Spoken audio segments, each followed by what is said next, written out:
बिस्मिल्लाहिर्रहमानिर्रहीम।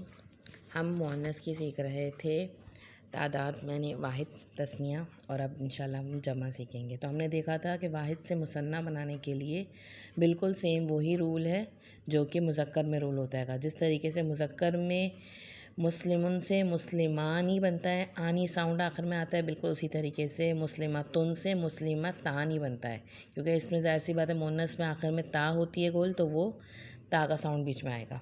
ठीक है।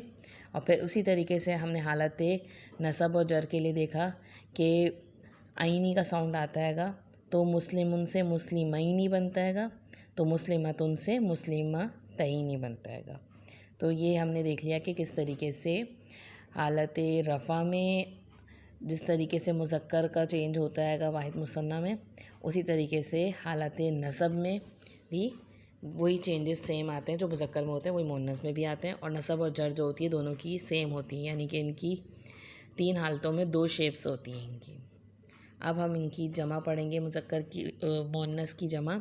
तो मुअन्नस की जमा में याद रखिए, देखिए गोल ता जो है वो चेंज होने का बस एक ही रूल हैगा कि उसके साथ क्या होता हैगा, गोल ता हट के अलिफ और लंबी वाली ता लगाई जाती है। तो हम क्या करते हैंगे, मुस्लिमतुन हैगा तो मुस्लिमतुन का ये गोल ता हम हटाएंगे, रिमूव करेंगे, और अलिफ और तनवीन के साथ ता लगा देंगे, तो मुस्लिमातुन मुस्लिमातुन मुस्लिमातुन, अलिफ भी आ गया और ता दो पेश के साथ आ गई हालत रफ़ा में। हालत रफ़ा जो होती है इसकी असली हालत होती है। अब इसकी हालत नसब और जर जो होती है ना, उस पर ज़बर नहीं आता, बल्कि दोनों में दो ज़ेर आती है। मुस्लिमातिन मुस्लिमातिन, दोनों में क्या आपको नज़र आएगी, दोनों की हालतें सेम आएंगी, लेकिन दोनों के अंदर दो ज़ेर नज़र आएगी। ये मुअन्नस में है।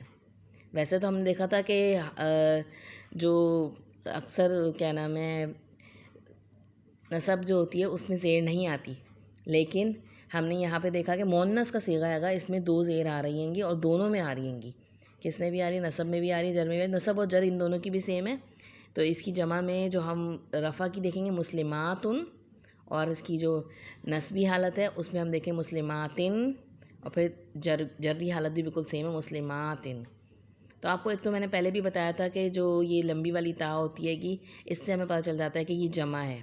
और अब हम इस वक्त एराबी शक्ल एराब सीख रहे हैं, तो हमें ये पता होना चाहिए कि आखिर में तनवीन में अगर दो पेश आ रहे हैंगे तो ये इसकी असली हालत है, ये फ़ाइल के मफ़हूम में इस वक्त सेंटेंस में यूज़ होगा। और अगर आखिर में दो ज़ेर आ रहे हैंगे तो इससे पता चल जाएगा कि ये इसकी नस्बी या जर्री हालत है। और जर्री हालत तो हमें हरफ जर जब साथ में आता है तो हमें अंदाज़ा हो जाता है। इंशाल्लाह अभी हम नस्बी हालत के बारे में पढ़ेंगे, नस्बी हालत कैसे चेंज होती है, तो उसके लिए भी हुरूफ़ नासिबा आते हैं जो हम पढ़ के सीख कर आए हैं। इंशाल्लाह उसकी हम एक डिटेल टाइम टेबल के साथ पढ़ेंगे तो सब हमें क्लियर हो जाएगा।